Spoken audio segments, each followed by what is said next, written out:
عسلامة عسلامة يا رب، إن شاء الله الناس الكل بخير وصحة. جبتكم اليوم وديتكم بروسيت شحور الزلابية والمخارق التونسية بأسهل طريقة وأبسط طريقة. نبدأ بالمكونات.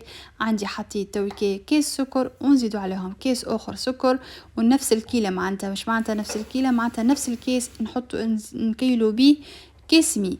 ديما في الشحور كمية المي نص كمية السكر، معناتها بمعنى آخر مثلا حطيت 4 كيسين تاع سكر، زي حط عليهم 2 كيسين مي باش ميجيكش من بعد سكر تاع بدن نقولوا احنا.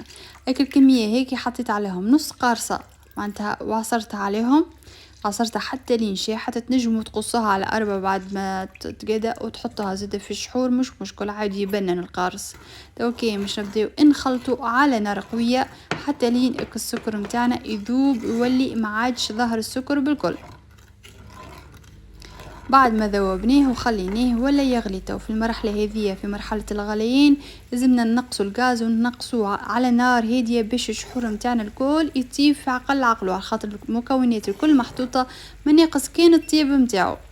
لازم اني ديما في البلاك نحطو 3-4 باش يطيب في عقل عقله حتى لين يولي بالشكل هذا، يولي لونه دوري لونه ذهبي معناتها، على خاطر الشحور متاع البقلاوه ومتاع المخارق ما تجيش عاقده، مش كيما شحور البقلاوه كيما شحور الزلابيه، لازمها تجي خفيفه باش الكعبه ما تجينيش ملكده وما تجينيش معلقه.